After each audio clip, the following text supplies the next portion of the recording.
Hello everyone, welcome to my YouTube channel. Friends, इस video में हम सब पढ़ेंगे क्लास 9 क्षितिज काव्य खंड का पार्ट 4 कैदी और कोकिला।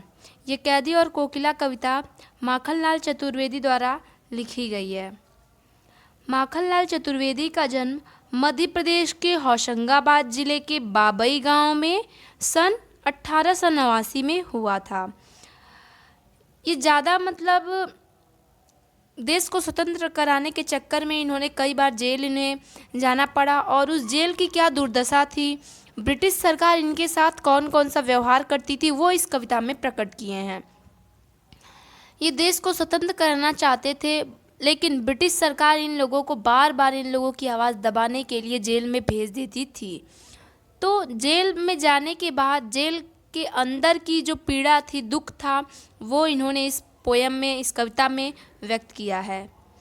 शुरू करते हैं कैदी और कोकिला। ये लड़ाई को लेकर की कविता है कि उस टाइम का कैसा रंग रूप था ब्रिटिश सरकार का। तो यहाँ पे कैदी हैं जो कि माखनलाल चतुर्वेदी कैदी हैं, और कोकिला मतलब होता है कोयल।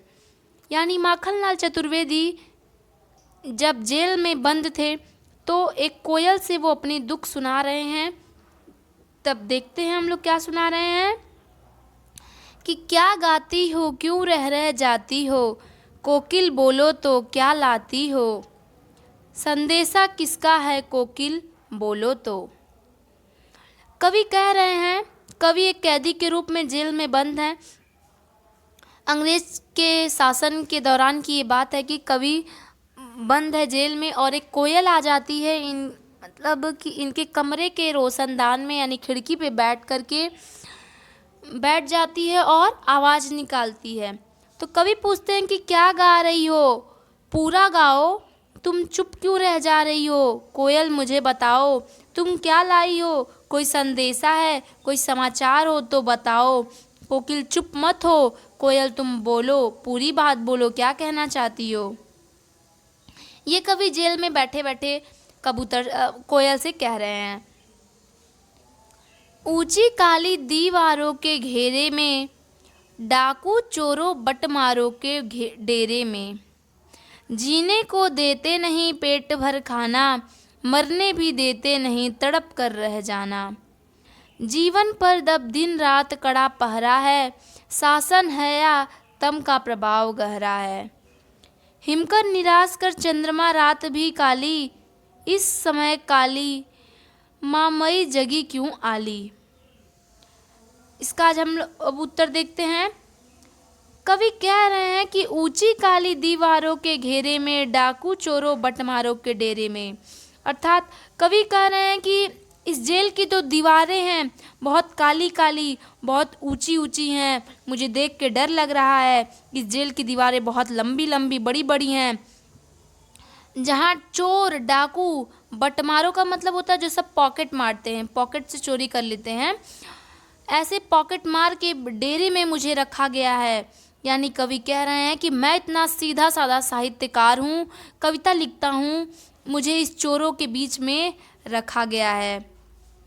जीने को देते नहीं पेट भर खाना, मरने भी देते नहीं तड़प कर रह जाना। कवि कोयल से कह रहे हैं कि ये अंग्रेज सरकार इतनी गलत सरकार है कि एक तो जेल में ला दिए हैं, दूसरे ऊपर से पेट भर खाना नहीं दे रहे हैं, मन करता है मर जाऊं लेकिन मरने भी नहीं देते, बस तड़पा करके रखते हैं। कवि ब्रिटिश सरकार को कह रही है कि यहाँ की सरकार ऐसी है। जीवन पर अब दिन रात कड़ा पहरा है, शासन है या तम का प्रभाव गहरा है। कवि कह रहे हैं कि दिन रात हमारे आगे पीछे कड़ा पहरा लगाया गया है, पहरेदार लगाया गया है, अब हमारी ज़िंदगी में पूरी पहरा लग गया है, और ये शासन नहीं कुशासन है। अर्थात कवि कह रहे हैं कि अच्छे से ये अंग्रेज सरकार राज नहीं चला रही है, ये शासन नहीं, ये कुशासन है। यानी हम लोगों के साथ बहुत गलत किया जा रहा है। हम लोग ब्रिटिश सरकार का कुछ नहीं बिगाड़े हैं, फिर भी ब्रिटिश सरकार हमें जेल में भेज करके बहुत गलत कर रही है, जेल में भेज करके ऊपर से तड़पा भी रही है।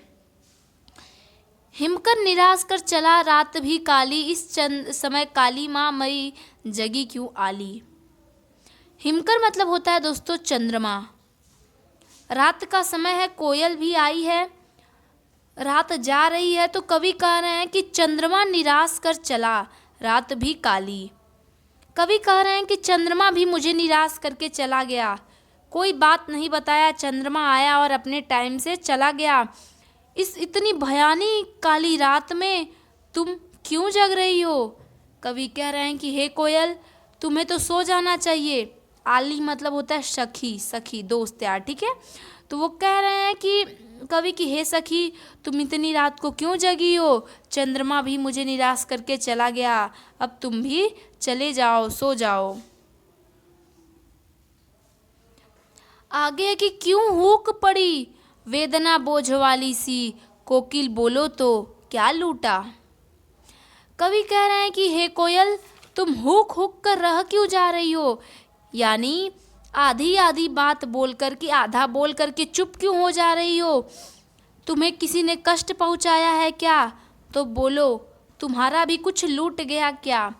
यानी कवि अपनी दुख व्यक्त कर रहे हैं कि हम लोगों का सब कुछ लूटा जा चुका है, तुम्हारा भी कुछ लूटा गया क्या ब्रिटिश सरकार द्वारा, जो कि तुम कुहुक कुहुक कर रह जा रही हो। आगे देखते हैं कि मृदुल मृदुल वैभव की रखवाली सी कोकिल बोलो तो। मृदुल वैभव की रखवाली से मतलब है कि हे मीठी बोलने वाली, तुम्हारी बोली इतनी मीठी है, तुम्हें सब मानते हैं, तुम्हें पूरा संसार चाहता है, तो तुम्हें कौन सा दुख पड़ा है इस रात में। कोयल बताओ तो, कुछ बोलो तो सही। क्या हुई बावली अर्धरात्रि को चीखी, कोकिल बोलो तो किस दानावल की ज्वालाएं हैं दीखी, कोकिल बोलो तो। अब देखिए कवि तो जेल के अंदर है, इन्हें कुछ पता नहीं चल रहा है माखनलाल चतुर्वेदी जी को कि बाहर क्या हो रहा है। तो वो कोयल से पूछ रहे हैं कि क्या तुम पागल हो गई हो, बावली मतलब पागल होना, क्या तुम पागल हो गई हो, अर्धरात्रि को चीखी, अर्थात इतनी रात को क्यों चिल्ला रही हो, क्या तुम पागल हो गई हो। कोकिल मुझे बताओ, कोयल कुछ तो बताओ, किस दावानल की ज्वालाएं हैं दिखी। दावानल का मतलब होता है दोस्तों जो जंगल में आग लगती है, ठीक है, और ज्वालाएं का मतलब होता है लपटें, जो लपट निकलती है उससे, आग से। तो कवि कह रहे हैं कि हे कोयल, क्या जंगल की आग लग गई है, अर्थात जैसे जंगल में आग लगती है वैसे मेरे और भी क्रांतिकारी भाइयों सब रेडी थे पहले से। अर्थात कवि कह रहे हैं कि जब मैं जेल में आ गया तो मेरे दोस्त तैयार थे देश को आज़ाद कराने वाले, क्या अब वो सब, अब लड़ाई छिड़ गई है। उनके कहने का मतलब कि क्या जंगल में आग लग गई है, अगर जंगल में आग लग जाएगी तो बुझेगी नहीं। अर्थात कवि कहना चाह रहे हैं कि क्या मेरे क्रांतिकारी भाइयों ने अंग्रेजों को भगा डाला है, ऐसा कुछ पूछ रहे हैं कवि कोयल से, और कह रहे हैं कोकिल बोलो तो क्या अंग्रेजों को मेरे भाइयों ने परेशान कर रखा है, क्या मेरे भाइयों की आग लग गई है, लपटें निकल रही हैं। क्या देख न सकती जंजीरों का गहना, हथकड़ियाँ क्यों यह ब्रिटिश राज का गहना। कवि कह रहे हैं कि हे कोयल, क्या तुम हमारे हाथ में लगी हथकड़ियाँ और जंजीरों को देख नहीं पा रही हो, नहीं देख पा रही हो तो तुम इसे हमारा गहना समझो, ब्रिटिश सरकार द्वारा दिया गया गहना समझो तुम। अगर तुम्हें हम लोगों को हथकड़ियों में बंधा देख पीड़ा हो रही है, दुख हो रहा है कोयल, तो तुम ये गहना समझो, गहना यानी हम लोगों को गहना मिला है। कोल्हू का चर्रक चू जीवन की तान, गिट्टी पर अंगुलियों ने लिखा गान।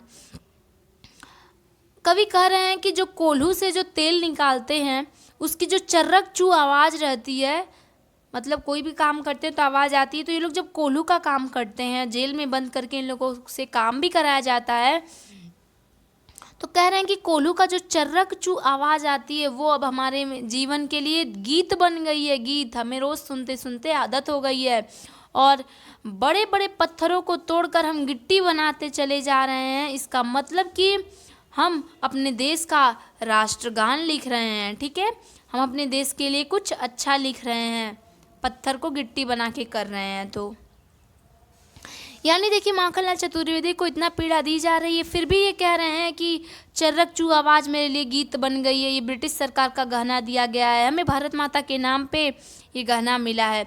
इतने खुश हुआ करते थे पहले के साहित्यकार। हूँ मोट खींचता लगा पेट पर जुआं, खाली करता हूँ ब्रिटिश अकड़ का कुआं। कवि कह रहा है कि हे कोयल, मैं अपने पेट पे, मोट का मतलब यहाँ पे कि जो पट्टा होता है, पट्टा, चमड़े का जो पट्टा मैं अपने पेट पर रख के पानी खींच रहा हूँ। ये समझो कि जितनी भी अंग्रेजों की अकड़ है मैं उन सबों को खाली कर रहा हूँ।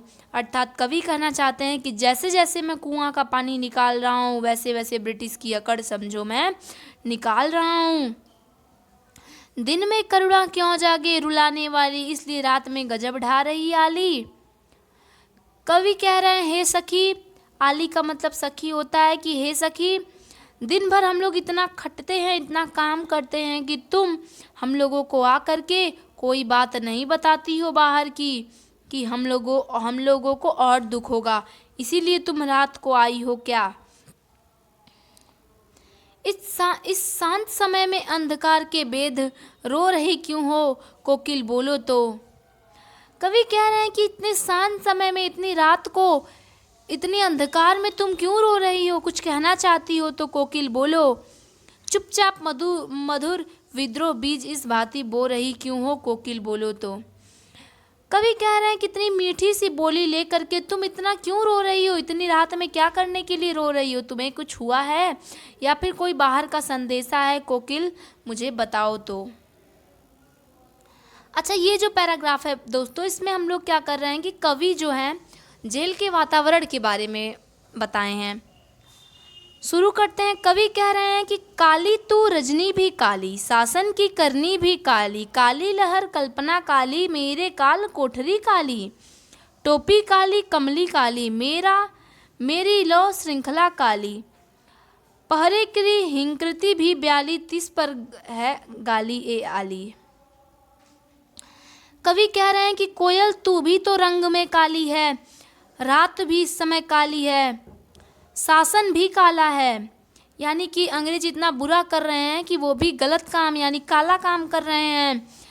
काली मेरी कल्पना भी हो गई है, मतलब गलत बात इतना तेज फैल रही है कि मेरे अंदर की सारी कल्पनाएं भी काली हो गई हैं। मेरी कोठरी भी काली है, मुझे जो टोपी मिली है पहनने के लिए वो भी काली है, ओढ़ने के लिए जो कंबल मिला है वो भी काला है, मेरे हाथ में जो हथकड़ियाँ लगी हैं वो भी काली हैं, जो पहरेदार की जो हुंकृति मतलब होता है हुकार, ठीक है, मतलब जो बुलाते हैं लोग, पहरे का मतलब पहरेदार होता है। तो कवि कह रहे हैं कि जो यहाँ के पहरेदार अगर बुलाते हैं इतनी तीखी आवाज़ में बोलते हैं कि उनकी आवाज़ भी काली है, ऊपर से लोग गाली देते हैं। हे सखी, इस समय मेरे जीवन में सब कुछ काला पड़ चुका है, ऐसा कवि कोयल से कह रहे हैं। इस काले संकट सागर पर मरने की मदमाती कोकिल बोलो तो।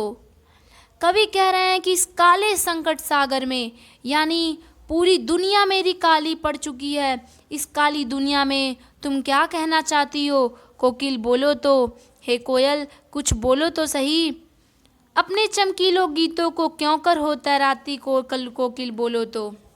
कवि कह रहे हैं कि तुम तो इतनी अच्छी गीत गाती हो तो उसमें चीखने की आवाज़ क्यों मिला रही हो, कोकिल मुझे बताओ तुम्हारे रोने का कारण क्या है।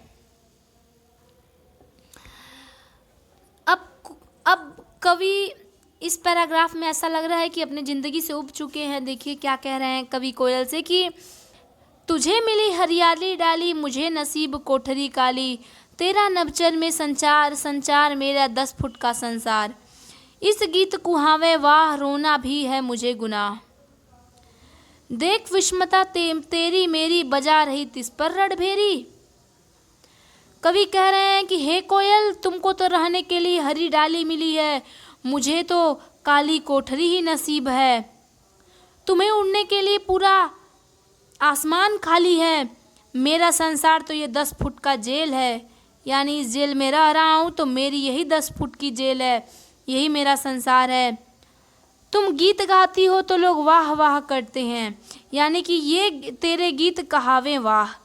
यानी कि तुम जब गीत गाती हो तो लोग वाह वाह करते हैं और मेरा रोना भी गुनाह है, अर्थात मैं जब रोऊंगा तो उस पे भी मुझे मार पड़ेगी।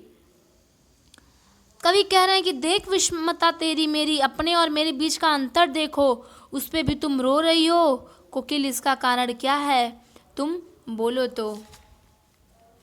इस हुंकृति पर अपनी कीर्ति से और क्यों और कहो क्या कर दूं, कोकिल बोलो तो। कवि कह रहे हैं कि हे कोयल, मैं हुंकार मतलब होता है आवाज़, तो हे कवि कह रहे हैं कि हे कोयल, कृति मतलब होता है रचना। हे कोयल, मैं तो एक साहित्यकार हूँ, यानी एक मैं पोएट हूँ।